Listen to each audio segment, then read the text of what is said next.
Welcome to everyone. कैसे हैं आप सब।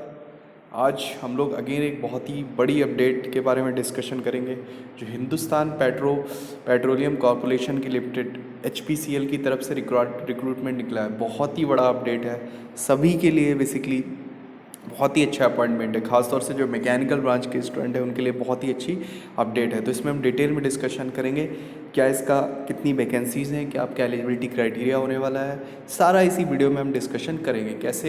कैसे टच कर सकते हो, ठीक है, ये सारी चीज़ें करेंगे। चलिए वीडियो को स्टार्ट करते हैं, लेकिन उससे पहले आपसे एक रिक्वेस्ट है, अगर आप लोग पहली बार चैनल पर आए तो प्लीज़ सब्सक्राइब करिए, बेल आइकन को प्रेस कर दीजिए, क्योंकि मैं आने वाले वीडियोस में कुछ ना कुछ अपडेट आपको देता रहता हूँ। साथ साथ मैंने एक free revision course short notes के फॉर्म में बताया जो मैं स्टार्ट करने वाला हूँ बहुत ही जल्दी। तो सारे आपके सब्जेक्ट जितने भी टेक्निकल हैं मैकेनिकल ब्रांच के, वो मैं सब रिवाइज कराऊंगा। चलिए वीडियो को स्टार्ट करते हैं। तो आप लोग स्क्रीन पे देख रहे होंगे, आपके सामने खुला हुआ है।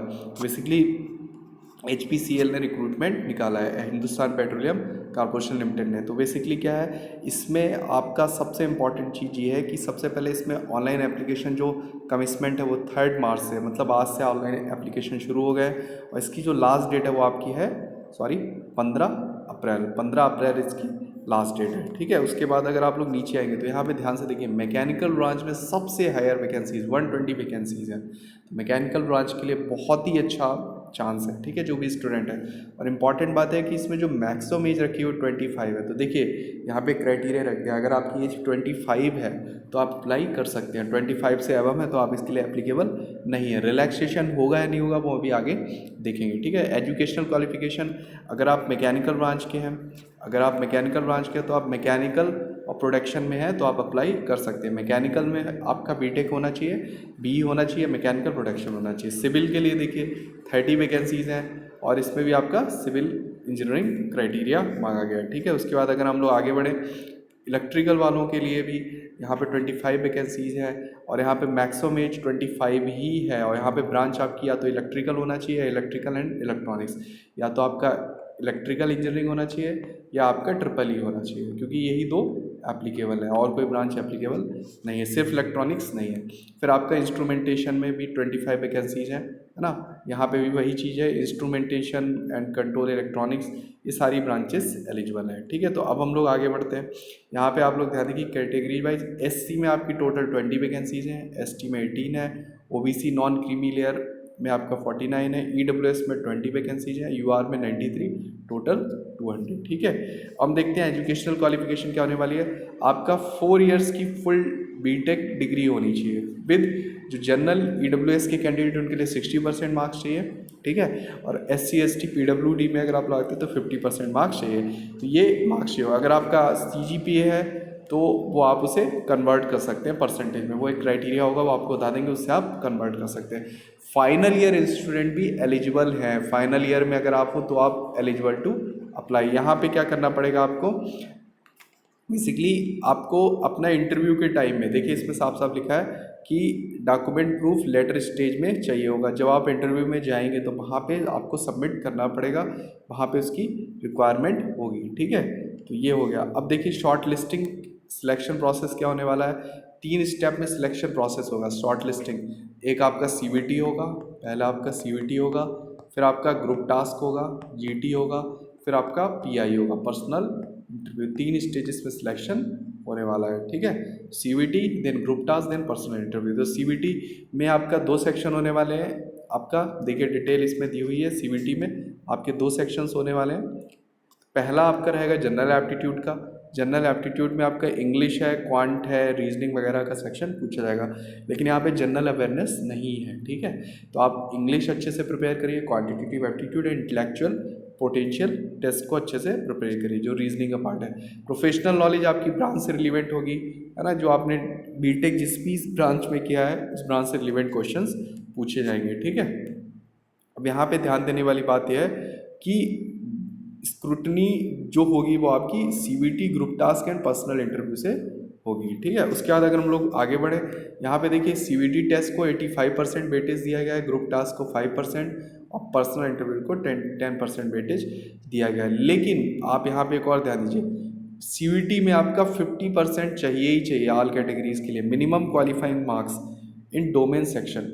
ओवरऑल में आप देखिए डोमेन जो आपका जो भी है मैकेनिकल सिविल, उसमें आपको 50% मार्क्स चाहिए होगा क्वालिफाइंग करने के लिए, ठीक है। और आप SC ST हैं तो आपको चाहिए होगा उससे थोड़ा सा लेस 50%। वैसे तो सभी को चाहिए होगा। डोमेन सेक्शन में जो आपका मैकेनिकल ब्रांच है सिविल है, उसमें कोई भी कैटेगरी के आपको 50% मार्क्स लाना पड़ेगा। सपोज आपका 100 मार्क्स का पेपर है तो आपको 50 मार्क्स लाने होंगे। लेकिन अगर हम दोनों पेपर में बात करें, जनरल एप्टीट्यूड और टेक्निकल में, इसमें आपको 60% मार्क्स चाहिए होंगे। आप जनरल कैटेगरी के UR के हैं EWS के लिए, और 50% चाहिए होंगे SC ST PW के लिए, ठीक है। दोनों को कंबाइन करके आपको मिनिमम 60% मार्क्स लाने ही होंगे, ठीक है। ग्रुप टास्क में देखिए यहाँ पे minimum qualifying mark 40% UR EWS के होंगे। 40% सपोज आपका ग्रुप टास्क होता है 100 मार्क्स का, मैं एक एग्जांपल दे रहा हूँ, तो आपको 40 मार्क्स मिनिमम लाने ही होंगे ग्रुप टास्क में। तो ये भी यहाँ आप एलिजिबिलिटी क्राइटेरिया याद रखें, उससे कम नहीं होने चाहिए। पर्सनल इंटरव्यू में भी देखिए आपका मिनिमम क्वालिफाइंग मार्क्स 40% रहेंगे। तो ये चीज़ें आपको रिमेंबर रखनी। ओवरऑल जो मेरिट बनेगी, ओवरऑल मेरिट में अगर आप देखो तो मिनिमम क्वालिफाइंग मार्क्स आपके 60% रहेंगे EWS के लिए और उसके लिए अलग। तीनों स्टेज को मिला के आपका मिनिमम 60% होना चाहिए। अगर आप 60 से कम आ रहे हैं तो आप एलिजिबल नहीं होंगे, ठीक है।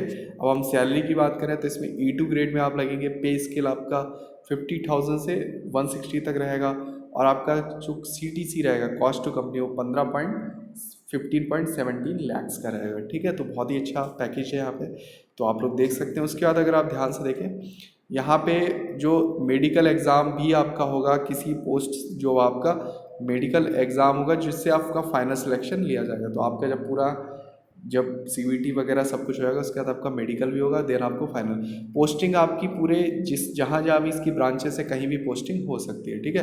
प्रोबेशन होगा तो selected officers will be probation for 1 year from the date of joining. Date of joining से 1 ईयर का प्रोबेशन होगा। Successful completion of the probation period officers will be consider the confirmation as the, तो उनकी जब training पूरी हो जाएगी तब उन्हें परमानेंटली अप्लाई एलिजिबल कर दिया जाएगा, ठीक है। उसके बाद आपका फिर और आगे आ जाओ, यहाँ पे ध्यान से देखिए रिजर्वेशन भी है। जो पोस्ट आपकी EWS वगैरह जो भी है उनके लिए रिजर्वेशन मिलेगा, ठीक है। अब हम लोग और आगे आ जाते हैं। देखिए बहुत सारी डिटेल दी हुई है ना। यहाँ पे अगर आप लोग ध्यान से देखो, सर्टिफिकेट का भी दिया हुआ है। तो maximum age limit relaxed 5 year for SC ST, 10 years for PW। ध्यान से देखने वाली बात है, अगर आप OBC नॉन क्रीमी लेयर है तो आपको 3 ईयर्स का एज रिलैक्सेशन मिल जाएगा, और SC ST में आते हैं तो 5 साल का रिलैक्सेशन मिल जाएगा, 13 ईयर्स का मिल जाएगा आपका अदर जो PWD में। तो जो भी लोग हैं तो उन सबको एज रिलैक्सेशन मिल जाएगा, ठीक है। अब हम लोग और आगे बढ़ते हैं, तो एज रिलैक्सेशन आपको मिल जाएगा। फिर इम्पॉर्टेंट चीज़ आती है कि जो एप्लीकेशन प्रोसेस है वो आपकी 3 मार्च से बिगिन हो जाएगी। मैंने आपको बताया 15 मार्च आपकी लास्ट डेट है, तो आप रिमेंबर रखिएगा, ठीक है।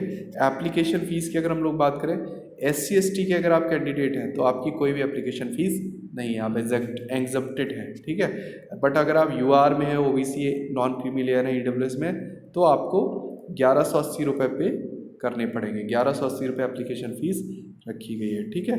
तो यही अपडेट है इसमें बेसिकली। और आपको याद रखने वाली बात यह है कि आपका जो एग्ज़ाम है, ठीक है, तो 3 स्टेप में आपका सिलेक्शन होगा। आप लोग फॉर्म जरूर भरिएगा, मेरे हिसाब से बेटर है अगर आप किसी भी मैकेनिकल ब्रांच है, किसी ब्रांच से, तो आप ट्राई करिए, क्योंकि विदाउट गेट HPCL ले रहा है, PSUs है, this is the very very good opportunity, ठीक है। 3 स्टेजेस में सिलेक्शन हो रहा है।